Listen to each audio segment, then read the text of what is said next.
Thank you. I'd like to move on to a new topic I think we've all been waiting for, and that is AI, always innovating, or artificial intelligence. It's a new one. Serelle, how do you anticipate AI being used at a company such as yours, working in the construction sector on water projects? For us, Project Controls Cube, fortunately, we've been involved in a lot of complex programs that consist of many individual projects. So for example, EcoWater, that program consisted of 22 projects. We're on many programs, but the great thing is that these projects, when they finish, it's as-built information. So what I think that should happen next, especially for AI, is like you're housing a library of all this as-built information. And then AI can tap into that information and then provide suggestions or enhanced decision making, you know how they talk about actionable insights, because then you'll be able to have a library to tell you what works, durations, resources, sequence, what works, what doesn't work, what's a better approach, for this construction. That's what I think is the next step for AI. And then you can take it a step further, right? And then like how Jim was talking about it, then you can look at enhanced predictive maintenance, right? We're looking at equipment, specific equipment, like he said, pumps, right? When will that fail? Well, AI can hopefully tell you when it's going to fail. It's also really important with training. A lot of times trainers go in there with their lens of what they need to know, right? So when you go in there, and right now on the Bull project, we have a workstation, and it's just AR, but we have our operators in there, and they're looking and they're reviewing all the equipments in there. But think about it, the AI can tell you how it's performing, these equipments, right? Tell you when it's going to fail, and actually help in the training so it's a safer environment. So using it to make better insights. Oh, definitely, yeah. You want to be proactive. I know I'm a broken record, but I really think being proactive and really catching things early, that's what makes your project successful. Absolutely. Yeah. And I think I heard an element of being able to use the lessons learned and the information from one project moving forward. Yes, it's just powerful information. And again, like Jim was saying, data. These models we're getting, they have so much data in them, all the way down to the asset level, right? So the best way to make it useful, these digital twins, get it in early in design, planning, design, and then you can use it all the way throughout operation and maintenance. Yeah, so moving forward into operations, Jim, any projects that come to mind for you that illustrate AI being used for intelligent operations? Oh my goodness. Absolutely. So I always find myself thinking, man, why are we doing this when we could be doing this, right? And so backing up even to some of the earlier questions, the question was, around ecosystems and how do you work. 5 years ago, I was saying, man, can't we all just figure out how we collaborate together? Yeah. Not only just across software, but across consultants and across equipment providers. And today, it's great. It works really well. I feel like that's where we are with AI. So today, AI. We go around, we hear presentations. It's fantastic that we're seeing adoption of it. But to me, it's the patting ourselves on the back for everybody is that we're using AI, not necessarily what we're achieving by using AI. So I want to get to that point where it's, hey, we're talking about what we've really achieved and the business case and the value, because that's how it truly scales, and you get everyone to use it because they realize, they're losing out, they're not meeting financial. So when it comes down to use cases or applications, right? The way that I think of AI, right, just my perspective, right, is that it's truly just a tool that will be used, in my opinion, absolutely everywhere. I think of AI today as the internet 30 years ago.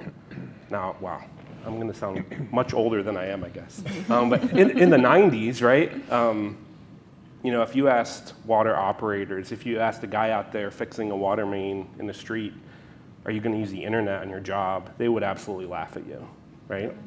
Now today, you can't do that without going on a phone and filling in a work order and documenting all that and getting a GPS point, right? I mean, it's obvious, you use it everywhere.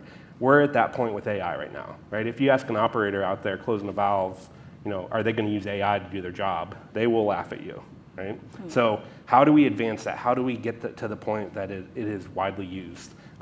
I think truly, no matter what the next challenge is, it will be used. And you can talk about PFAS, you can talk about lead service lines, big challenges today, at least in the US in the water industry. AI is being used throughout them, right? It doesn't have to be, but it's a tool there, and we're seeing there's a ton of value. You can save millions of dollars by using that to find lead service lines and to operationalize and optimize PFAS. So yeah, no matter what the topic is, it will be used. Yeah, we've definitely seen companies like Sabesp using it to detect and respond to leaks in the water system. Yeah. We've been using artificial intelligence to run sensors, and with the noise, we can identify the type of leakage that is underground. AI is massive. When you try to think about outside, not only on the operational side, on the design side, just to give an example, we serve 11 million households, 10 million households. So it means a guy from Sabesp goes to each one of the houses to read the meter and deliver the bill.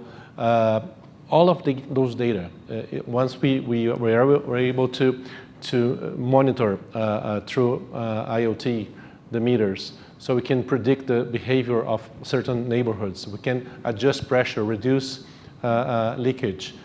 We can also understand the size of the family that lives in a certain house. We can provide different services. We can make partnership with other providers, such as finance providers, insurance companies, to cross-sell, upsell things that should be in the benefit of the consumers that we do not do. So it's way beyond the operational and the engineering design. And when you think about AI, when you combine all the data, you can, using the consumption of a certain neighborhood on the house level, you can make a better management of your system, but also generate additional revenue for the company. Yeah, that's great. Bob, anything you want to add? Sure. Yeah, I think building on what Jim said and Andre said about where we are with AI, because I think they're both right? I think we're at the cusp, like where it really is beginning. Here at Year in Infrastructure, we see sort of the best of the best projects, right? And so it's not a surprise that there are folks out there like Sabesp and PUB in Singapore who are using AI effectively today, right? But it's not mainstream yet. And I think that's to your point, Jim, right? That it really has to become mainstream. And let's not forget, AI is not actually that new, right? The term was coined, I don't know, 1955 or 1956. I'm not joking. It's really that old. And there were other algorithms like genetic algorithms, evolutionary computing that are actually a part of that sort of artificial intelligence umbrella, computational intelligence. And we kind of forget that we have been deploying that for quite some time. Today, everybody thinks about AI as machine learning or large language models, right? That's what we all have in our heads. And that's where those are the things we're bringing to bear now. And I think we saw some of that today in the keynote, right? So we didn't talk about it here, but like large language models and the way that we can interact with our software, interact with our digital twins, and use the AI to get insights into our designs and whether they're meeting our requirements and constraints and all that kind of stuff, that's pretty game-changing, right? I mean, that really is very cool. In addition to that, we can use it in different ways of optimizing things. We saw in OpenSite Plus the way it can be used to optimize a site for reducing the cost of earthworks, for example.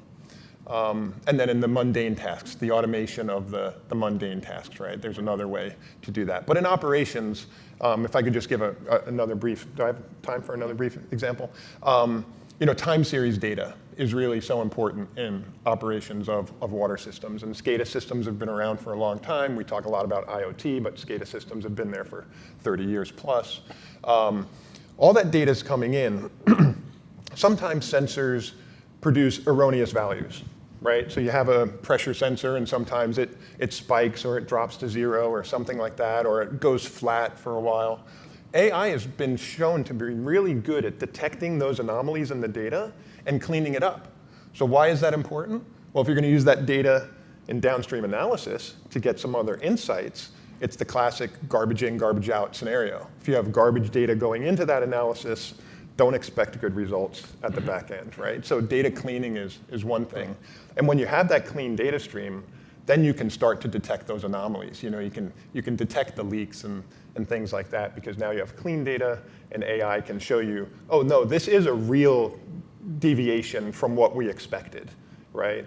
And that's pretty cool.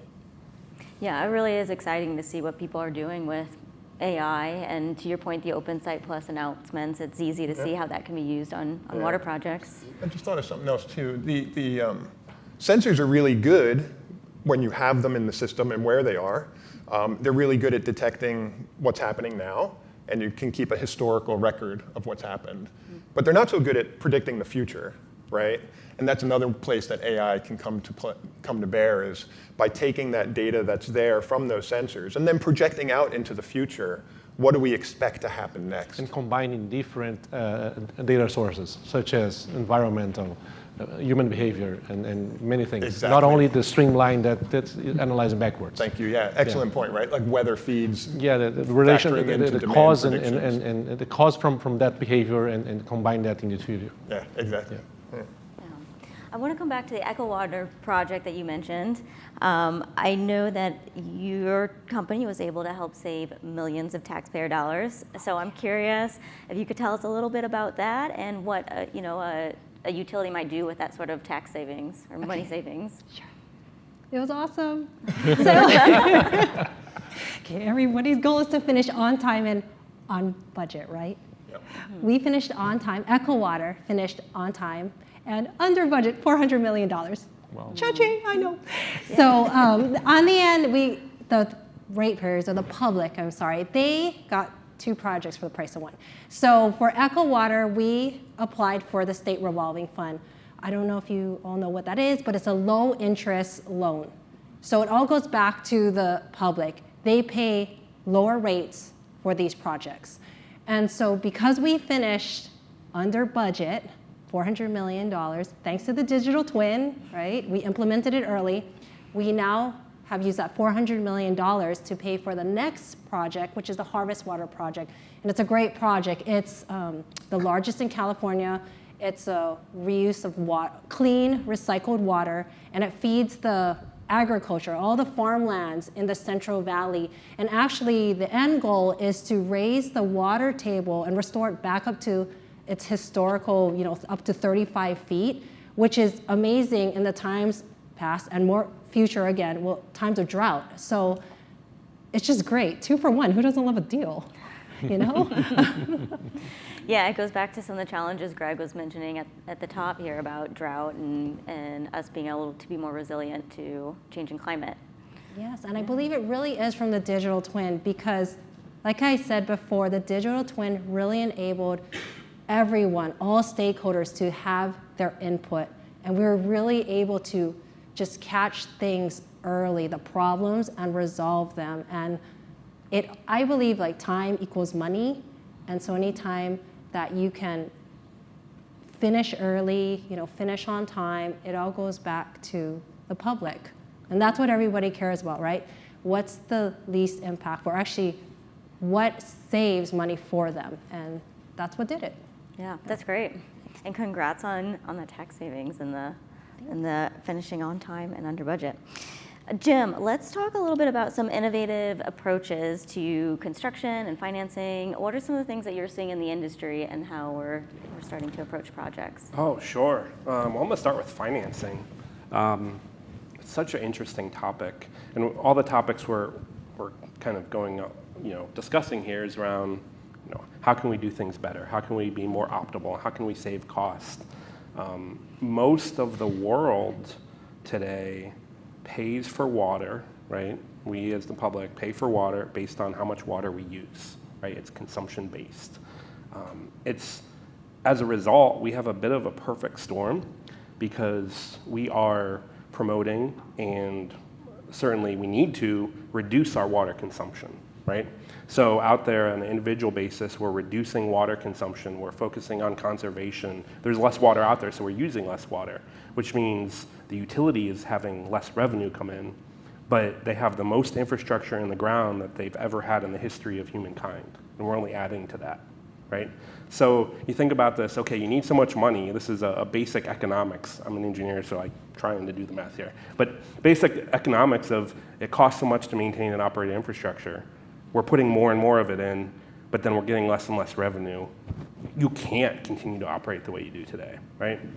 So there's some utilities out there that have done some different things, like going away from consumption-based rate models so that it can get the revenue they need, but it's not hinged to people and how much water they use. So I think that's an innovative approach on the financing side. And as we were talking about, right, there's so many ways to obtain loans and interest-free grants and all kinds of things to finance some of that utilities are really leveraging and taking advantage of. You have to, right, because the need is so big. Yeah, Andre, as a finance guy, do you want to add in? Exactly. Yeah, on that point regarding the structure of revenue of water companies, in Brazil we've seen several examples on that. We're going to be kind of technical on the regulatory sides here because have different types of contracts. On one side is based on tariff, so you manage your capex and opex and you get the tariff based on the water consumption, and that's it. I don't think that's the more suitable model for energy distribution and water distribution because you have to invest a lot in infrastructure, and it will come the time that you'll have to induce the consumers to consume less. So what we did at Sabesp when we reviewed the contract, we kept what we call asset-based model.